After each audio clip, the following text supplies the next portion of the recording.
nobody ever doubted that I wouldn't take every opportunity available to fix the problems that have plagued this state and the people.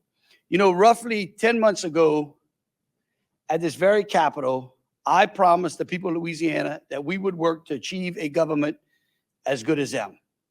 And our motto was come back home, because we want people to come back to Louisiana. We want people to stay in Louisiana. So together, since that time, we have been working with members of the legislature, many of those behind us, our great cabinet, and our partners in communities all across Louisiana. And we have begun to deal with things like crime, education, and many, many other important issues like the economy. And we have begun to start to see those results.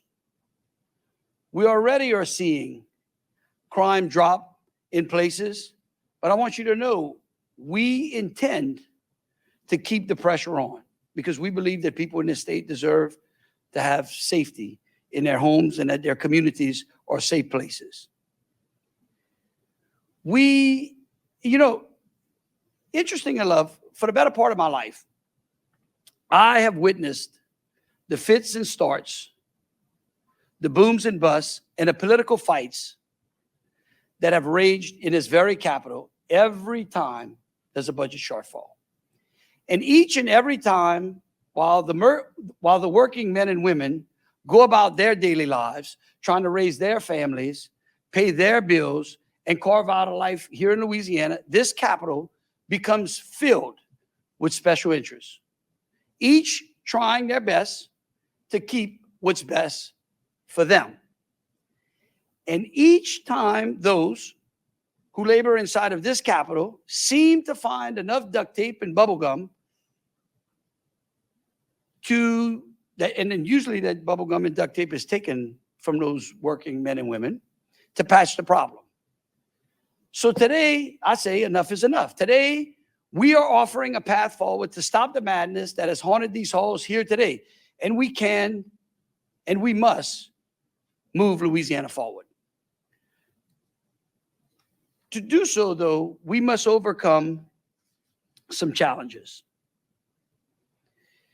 We must address our failing tax system that continues the fits of revenue shortfalls that we have all become accustomed to and that have haunted us. A failing tax system that has caused Louisiana to stay at the bottom.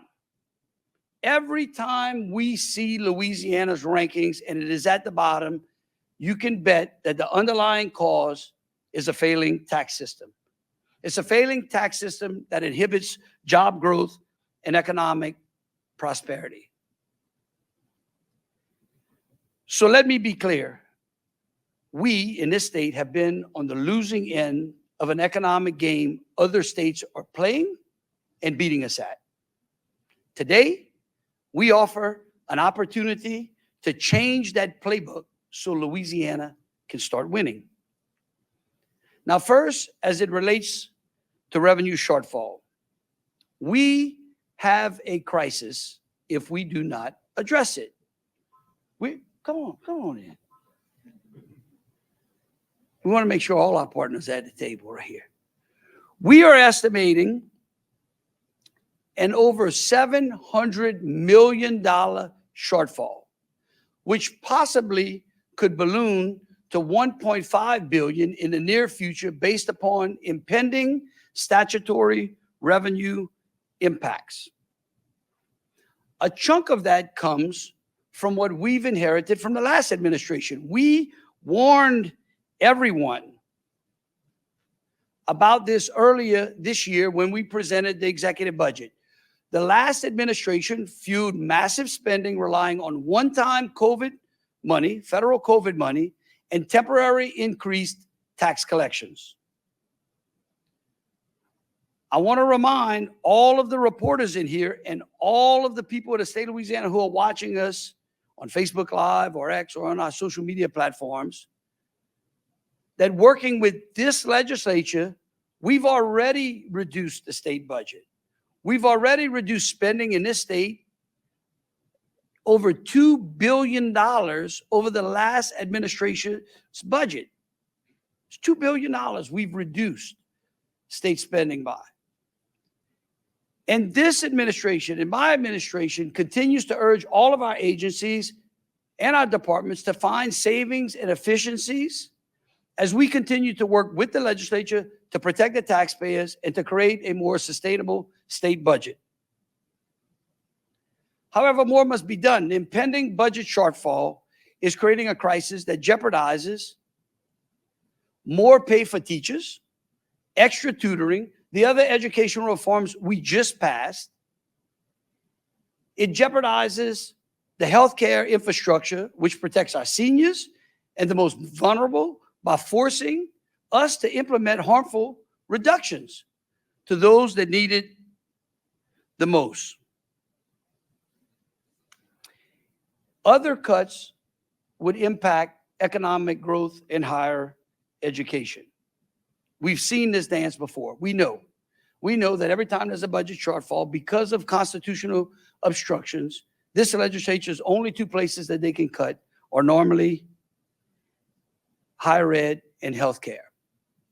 And if we do not address this problem now, the chances are it may get worse. Every step, if we fail to implement tax reform, every step forward we take in progress, we will end up 2 steps back. And we don't deserve that. Like I said, for far too long, many have looked the other way or just tried to patch things up with temporary fixes or gimmicks. And that's not who I am. Our administration has worked hard, including extensive work by our revenue team, along with Secretary Richard Nelson, the Division of Administration headed by Taylor Barra and Patrick Goldsmith, and our economic development teams headed by Susan Bourgeois, to build a better future for Louisiana, to bring back more opportunity. We have met with and we have listened to both the Senate President, the Speaker of the House, the legislative leaderships, and all members of the legislature every chance we could to produce a plan to avert this crisis and to place the state once and for all on a sustainable plan. We have also included many outside government groups who have long called for tax reform to help fix Louisiana's problems and to provide for a simpler and cleaner tax system. This holistic plan is designed not only to address budget shortfalls, but to catapult Louisiana into the future with increased jobs and economic growth for years to come. This plan seeks to attract new investment while protecting low-income earners, our middle class, and our seniors. So I'm here to tell the people of Louisiana, we're not just going to fix this problem, we are going to move Louisiana forward. Louisiana's people deserve and expect quality jobs, good wages, and a growing economy. And we're going to do everything in our power to deliver that. We're not just going to treat the symptoms of what causes Louisiana's disease to constantly be at the bottom. We're actually going to provide a cure, because we can have more jobs, a growing economy, lower taxes, and a sustainable budget. So today, we're announcing a plan to drive Louisiana forward with prosperity for our people, a plan that will fix Louisiana's broken, patched together tax system and allow Louisiana to compete for new jobs, greater wages, and produce a thriving economy in a new industrial South. But first, let's come face to face with the facts. So for members of the media, I think this is extremely important that we talk about the facts. In the past 10 years, Louisiana has lost population while states around it have grown. In the past decade, we have seen Louisiana's ranking with the tax foundation actually get worse, not better.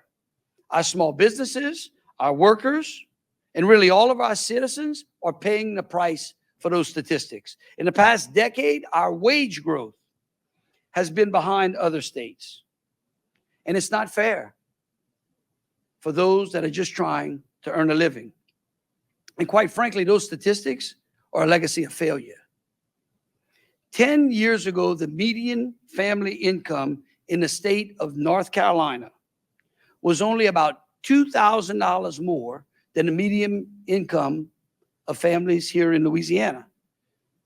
But the citizens in North Carolina finally had enough and decided to institute and implement real tax reform.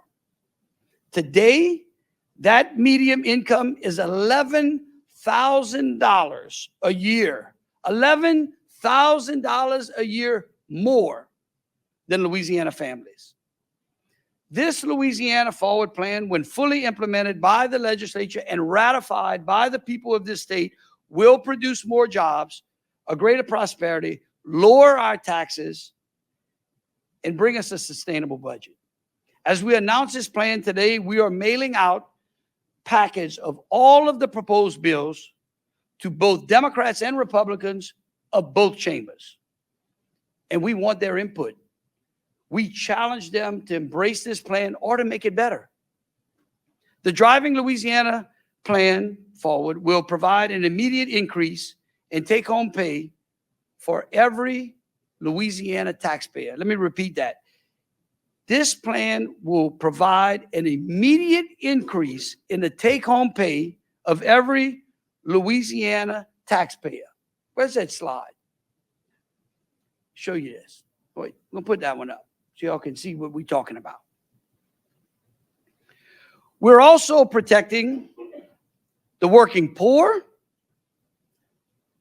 the middle class, and our seniors by dramatically improving the standard deduction in Louisiana to $12,000 to $12,500. So we're not going to tax an extra $8,000 of those folks. I believe that if we enact this plan, we place ourselves on the road to reducing or eliminating the income tax by 2030, or maybe we'll be income tax free by 2033, right? That's what Susan says.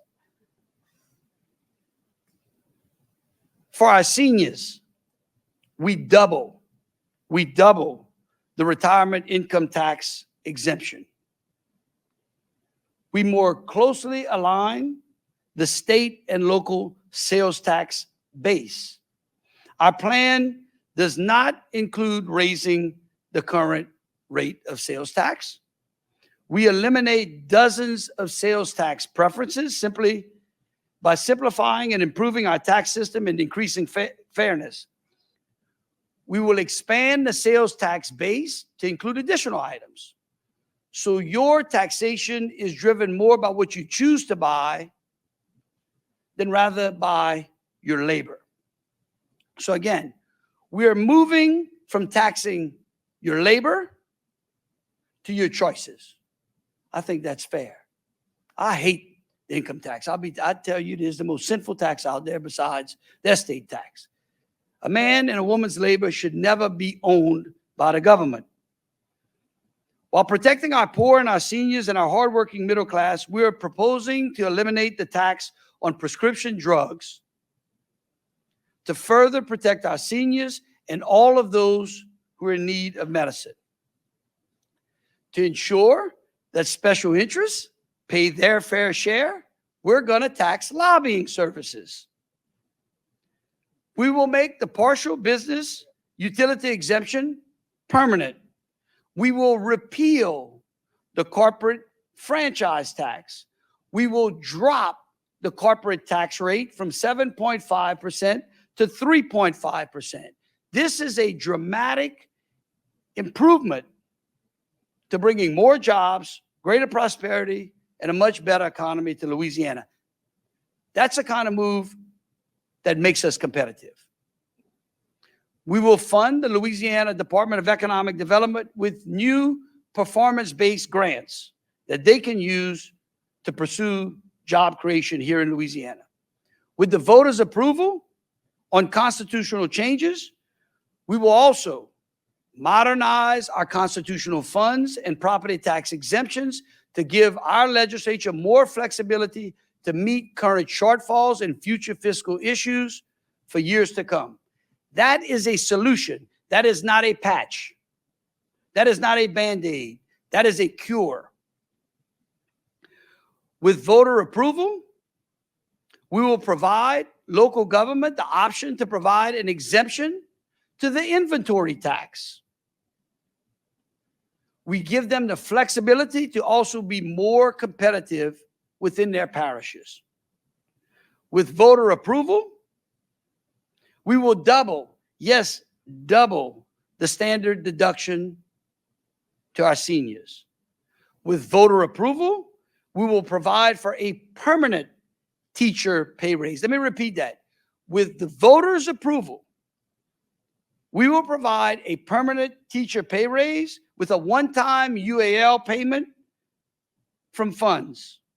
In short, we will move Louisiana forward. We will continue to work with the legislature as we put the final touches to this plan, a plan that I believe we must implement now to put Louisiana on a path to economic growth and prosperity. And that is why I intend to call the legislature into session in the month of November to solve the fiscal crisis and implement the Louisiana Forward Plan. And if approved by the legislature, the people of this state will have an opportunity to have the final say in March. And if approved, many may ask, well, what will the result be? Well, the initial report from the Tax Foundation that I mentioned earlier shows that we move from the bottom 10 to the top 10 in tax relief and business climate. Now that is winning. That is unbelievable. That is the Tax Foundation's initial report. That is the guideline.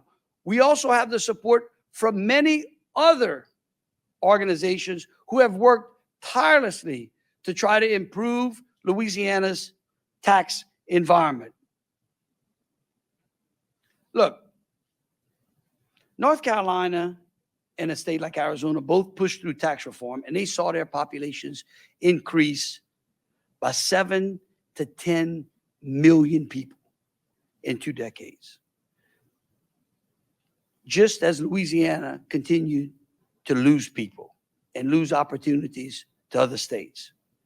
Those states jumped in the CNBC ratings for best states for business as Louisiana dropped. So with this new playbook, we will now be able to compete on the field. People across Louisiana's income brackets will see more money in their wallet, and we will see a Louisiana that can compete.